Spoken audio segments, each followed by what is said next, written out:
Hello, welcome to today's edition of Pegasus Test. On today's edition, we're covering Stage 6 of Hatila 2022. Another CQB stage. And this one's got some relevant stuff for it, and the training scars dumpster fire on me hard here. So, what did you have to do? Well, in your starting position from the outside, you had 3 poppers you could knock down. And the cool thing is, you could start aimed in. So as soon as that buzzer went off, you're aimed in, bang! First one's down. You engage the 3. You approach the door. Toss in your frag grenade, and then there's 2 more poppers down at the end of a long hallway. They're outside the building, but there's a long hallway, and then there's 2 poppers, and you engage them. Then off to your left, in a bunch of rooms, you've got a whole series of paper targets, and you just hammer your way through, following the rooms till you get each of these targets. Some are even weird, like you got to get way crouched down and get your rifle up under the barricade, aim in and get those targets. And yes, even though they were super close, you had to do a little bit of aiming, because a few people didn't, and they got the low scores to go along with not aiming. When you get down towards the end, your last target is a tight hostage target sandwiched in between 2 things, so really small engagement zone that you could go after to get that last target. Shooter ready? Stand by.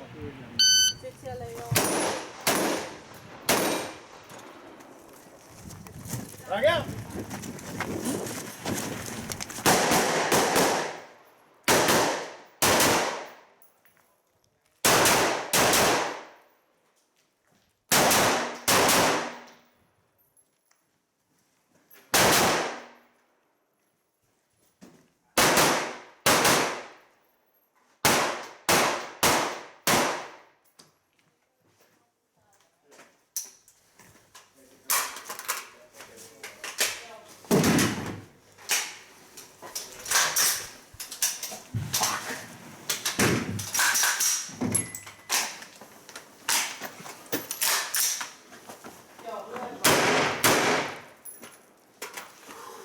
Unload and show clear.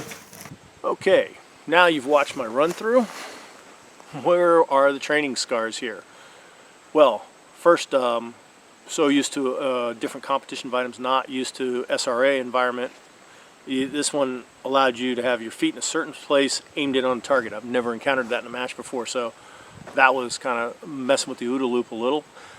Second thing is when I came up to the door, you might even saw in the video, you hear me go, frag out, just calling battle drills, you know, because I'm expecting a team of guys behind me. Well, when I come up to that door and I get ready to throw that frag, I'm looking at the first set of paper targets.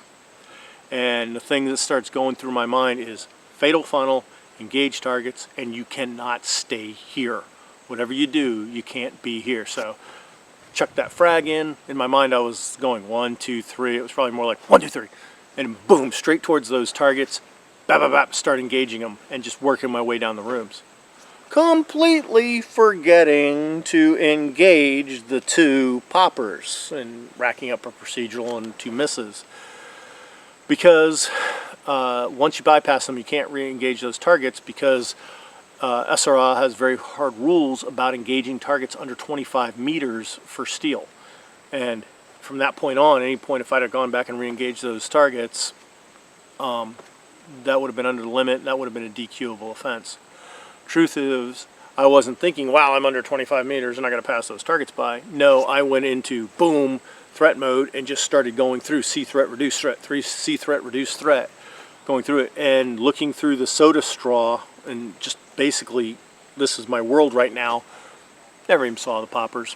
The moment I saw those paper targets before the grenade is thrown, I was like thinking like engage, so it's like boom, go, boom, boom, boom, boom, boom, and right to the end. And when the RO said, hey, I'm glad you didn't engage those now, and I'm like, oh crap, this is what I forgot to do. Now, I could be harsh here and say, wow, even the Finns have not figured out how to solve that difference between training and competition. That wouldn't be fair. Because they had a set of rules. You had to do things in a certain order for a certain reason. I didn't. Totally deserve that penalty I got. However, it shows you how a training scar can bite you. You know, the CQB I was taught and I've always practiced, usually with other guys, is I'm on the door, I have a threat, I've now engaged the threat, because let's be honest, You see them, they see you. Nobody's going to sit there and wait for you to get set and wait and tell you, don't start just yet. No, that's not going to happen. The moment you guys see each other, you're going to start blasting on each other. I saw the threat. I tossed in the frag. I went for the threat, and then once I reduced threat, I just followed through, never engaging those faraway targets. They weren't close to me. You know, that's the job of the other team.